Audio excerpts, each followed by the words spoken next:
দর্শক, দেশ রূপান্তর লাইভে আপনাদেরকে স্বাগতম। এই মুহূর্তে আমরা রয়েছি বাংলাদেশ সচিবালয়ের সামনে এবং যেখানে আজ মধ্যরাত থেকে মূলত আসলে অগ্নিকাণ্ডের যে ঘটনাটি ঘটেছে সেটি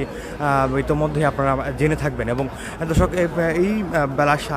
সকাল 8:30 নাগাদ আসলে যে সর্বশেষ যে খবরটি আমাদের কাছে রয়েছে সেটি হচ্ছে আসলে আজ কিছুক্ষণ আগে, অর্থাৎ 30 মিনিট আগে 8:05 নাগাদ আসলে এই আগুনটি আসলে নিয়ন্ত্রণে এসেছে। দর্শক, আপনাদেরকে যদি জানিয়ে রাখি, সচিবালয়ের আসলে 7 নম্বর বিল্ডিংয়ের একটি কক্ষ থেকে আগুনের সূত্রপাত হয়েছে এবং যেটি নিয়ন্ত্রণে কাজ করছে ফায়ার সার্ভিসের অন্তত 20টি ইউনিট। এবং এছাড়াও আসলে সচিবালয়ের সামনে করা নিরাপত্তা ব্যবস্থা জোরদার করা হয়েছে এবং বিজিবি, বাংলাদেশ সেনাবাহিনী, বাংলাদেশ পুলিশ সহ আসলে আইন শৃঙ্খলা রক্ষাকারী বাহিনীর সদস্যরা উপস্থিত রয়েছেন। এবং কিছুক্ষণের মধ্যেই আসলে স্বরাষ্ট্র উপদেষ্টা আসবেন এবং তিনি এসে এখানে সংবাদ সম্মেলন এবং কথা বলবেন। এবং সবাই জানিয়ে রাখি, এই যে অগ্নিকাণ্ডের যে ঘটনাটি ঘটেছে সেটি আসলে কেন হয়েছে এবং কীরকম ক্ষয়ক্ষতি হয়েছে এবং কতগুলো ভবন আসলে পুড়েছে সেটি নিয়ে আসলে এখন পর্যন্ত বিস্তারিত জানা যায়নি। এবং কিছুক্ষণ আগে আসলে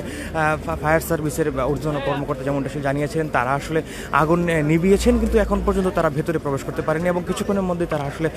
ভেতরে প্রবেশ করবেন এবং ভেতরে প্রবেশ করে ভেতরের আসলে ক্ষয়ক্ষতির পরিমাণটা তারা জানার চেষ্টা করবেন। দর্শক, আপনাদেরকে যদি জানিয়ে রাখি, আসলে যেই ভবনটিতে আগুন লেগেছে সেটি আসলে কি কি দপ্তর রয়েছে এবং সেই সচিবালয়ের 7 নম্বর ভবনে যে আগুনটি লেগেছে সেই ভবনে আসলে রয়েছে গুরুত্বপূর্ণ 7টি মন্ত্রণালয় সহ আসলে বিভিন্ন দপ্তর রয়েছে। যেমন দর্শক, আপনাদের জানিয়ে রাখি, পানি সম্পদ মন্ত্রণালয়, যুব ও ক্রীড়া মন্ত্রণালয়, ডাক, টেলিযোগাযোগ এবং তথ্য প্রযুক্তি মন্ত্রণালয় এবং রয়েছে ডাক ও টেলিযোগাযোগ বিভাগ, স্থানীয় সরকার, পল্লী উন্নয়ন ও সমবায় মন্ত্রণালয়, শ্রম ও কর্মসংস্থান মন্ত্রণালয়, অর্থ মন্ত্রণালয়, অর্থ বিভাগ, আর্থিক প্রতিষ্ঠান বিভাগ,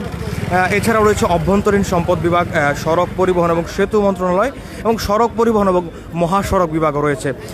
দর্শক, আপনাকে জানিয়ে রাখি যে আজকে রাত আসলে 2টার দিকে মূলত এই অগ্নিকাণ্ডের ঘটনা ঘটেছে এবং কিছুক্ষণ পরই আসলে 1:52 আসলে অগ্নিকাণ্ডের ঘটনা ঘটার পর মূলত 5 মিনিট পরই ফায়ার সার্ভিসের সদস্যরা আসতে শুরু করেছেন এবং এই ঘটনাস্থলে মূলত প্রায় 20টি ইউনিট ফায়ার সার্ভিসের চলে এসেছে। এবং এই আগুন নিয়ন্ত্রণে সার্বিকভাবে সহযোগিতা করছে বাংলাদেশ পুলিশ সেনাবাহিনীর সদস্যরা। এবং আগুন লাগার পর মূলত ঘটনাস্থলে পুলিশ এবং সেনাবাহিনীর সদস্যদেরকে বৃদ্ধি করা হয়েছিল।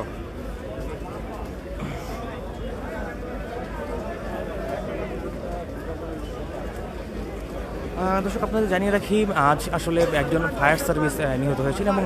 তিনি মূলত যখন এই অগ্নিকাণ্ডের নিয়ে কাজ করছিলেন, অগ্নিকাণ্ড নিভানোর জন্য আসলে কাজ করছিলেন এবং এই যে আসলে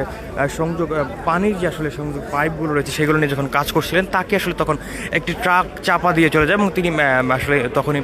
মৃত্যুবরণ করেছিলেন। দর্শক, আপনাদেরকে আমরা এই মুহূর্তে সচিবালয়ের 1 নম্বর ভবনের এবং যে গেটটি রয়েছে সেই গেটের সামনে মূলত দেখানোর চেষ্টা করছি। এবং এই মুহূর্তে আসলে বাংলাদেশ সেনাবাহিনী পুলিশের সদস্যরা আসলে ভিতরে অবস্থান এবং সতর্ক অবস্থান আছে এবং যতটুকু আসলে জানা গেছে যে আসলে ভিতরে প্রবেশ করতে দেওয়া হয় এতক্ষণ পর্যন্ত কাউকে, আসলে যেন আসলে ভিতরে অগ্নিকাণ্ডের কারণে কাউকে প্রবেশ করতে। কিন্তু এই মুহূর্তে আসলে আমরা দেখতে পাচ্ছি যে আসলে যারা কর্মকর্তা রয়েছেন তারা আসলে ভেতরে প্রবেশ করছেন এবং তাদেরকে এই মুহূর্তে আসলে প্রবেশ করতে দেওয়া হচ্ছে। এছাড়াও আসলে যারা কর্মকর্তা রয়েছেন তারাও আসলে এই মুহূর্তে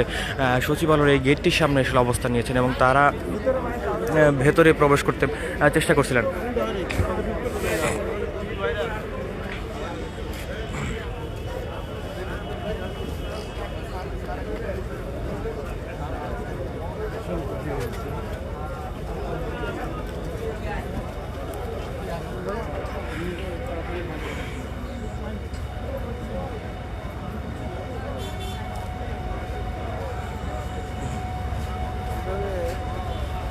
দর্শক, আপনাদেরকে আমরা দেখানোর চেষ্টা করছি আসলে 7 নম্বর যে ভবনটি রয়েছে সেই ভবনটিতে মূলত অগ্নিকাণ্ডের ঘটনা ঘটেছে এবং সেটি আসলে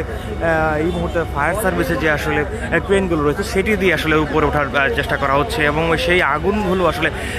যে আসলে দাউ দাউ করে যে আগুনগুলো কিছুক্ষণ আগে দেখা গেছে সেটি আসলে নেই এই মুহূর্তে। তবে আগুনের আসলে ধোঁয়ার পরিমাণটা আসলে কিছুটা স্পষ্ট হচ্ছে এবং এখন পর্যন্ত। দর্শক, আপনাদেরকে জানিয়ে রাখি, কিছুক্ষণের মধ্যেই আসলে ফায়ার সার্ভিস থেকে নিয়ন্ত্রণ যেই আগুনের আসলে ঘটনা এবং আগুনের সর্বশেষ পরিস্থিতি নিয়ে একটি সংবাদ সম্মেলন করা হবে এবং এবং যাতে উপস্থিত থাকবেন আসলে স্বরাষ্ট্র উপদেষ্টা, যার কারণে কিছুক্ষণের মধ্যেই আসলে সেটি শুরু হবে।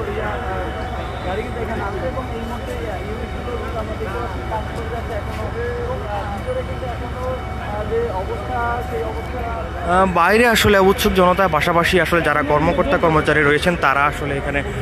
উপস্থিত হয়েছেন, তাদের অফিসের সময় হয়ে গেছে যেহেতু। এবং আপনারা দেখতে পাচ্ছেন আইনশৃঙ্খলা রক্ষাকারী বাহিনীর সদস্যরাও আসলে এখানে উপস্থিত রয়েছেন এবং ফায়ার সার্ভিস এবং আরও একটি গাড়ি আসলে ভিতরে প্রবেশ করছে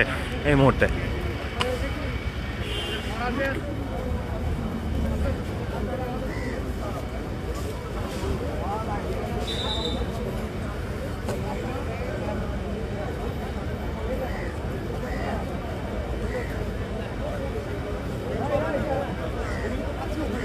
দর্শক আপনাকে জানিয়ে রাখি আসলে ফায়ার সার্ভিসের বিভিন্ন সূত্র থেকে আসলে এখানে আসার পর যেমনটা জানা গিয়েছিল সচিবালয়ের আগুন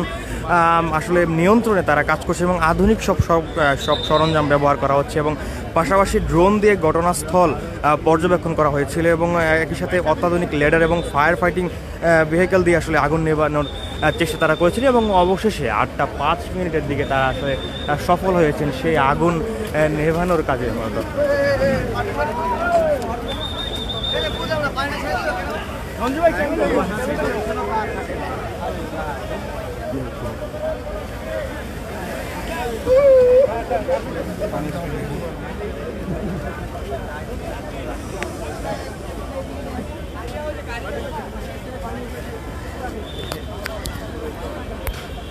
আমরা আসলে এখানকার উৎসুক জনতার সাথে কথা বলছিলাম, তারা আসলে যেমনটি বলছিলেন এই ঘটনাটি আসলে নিশ্চিতভাবেই তারা যেমনটি আসলে বলছিলেন যে এটা আসলে অগ্নিকাণ্ড আসলে ঘটানো হয়েছিল। কারণটি হচ্ছে গতকাল ছিল আসলে 25শে ডিসেম্বর এবং সেটি ছিল আসলে একটি ছুটির দিন এবং ছুটির দিনে কীভাবে আসলে ভেতরে আগুন লাগে সেই বিষয়টি তারা আসলে সন্দেহের চোখে দেখছিলেন এবং তারা যেমনটি আসলে বলছিলেন যে আসলে এটি অগ্নিকাণ্ড ঘটানো হয়েছে এবং যেই কয়েকজন আসলে বলছেন যে আসলে এই বিগত সময় আসলে যে বিপ্লবটি হয়েছে সেই বিপ্লবকে আসলে নস্যাৎ করার জন্য এবং বর্তমানে অন্তর্বর্তীকালীন সরকারকে আসলে একটি বিপদের মুখে ফেলার জন্য এবং গুরুত্বপূর্ণ যে নথিগুলো রয়েছে সেই নথি গায়েব করার জন্যই মূলত এই অগ্নিকাণ্ড ঘটানো হয়েছে বলে তারা আসলে আশঙ্কা করছিলেন এবং তারা আসলে খুবই হতাশা ব্যক্ত করছিলেন পাশাপাশি এবং দীর্ঘ প্রায় 6 ঘন্টার মতো সময় অগ্নিকাণ্ডের ঘটনা ঘটেছিল এবং তারা আসলে বলছিলেন এটি ষড়যন্ত্র বলে তারা আখ্যায়িত করছিলেন।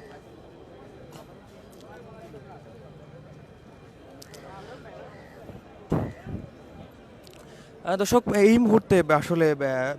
আগুন নিয়ন্ত্রণে এসেছে এবং 8টা 5 মিনিট নাগাদ আসলে এই আগুনটি নিয়ন্ত্রণে এসেছে এবং কিছুক্ষণের মধ্যেই মূলত ফায়ার সার্ভিস এবং অন্তর্বর্তীকালীন সরকারের পক্ষ থেকে এই আগুন লাগার সর্বশেষ পরিস্থিতি নিয়ে একটি সংবাদ সম্মেলন করা হবে, তাতেই আসলে বিস্তারিত জানা যাবে। দর্শক সে পর্যন্ত দেশ রূপান্তরের সঙ্গেই থাকুন।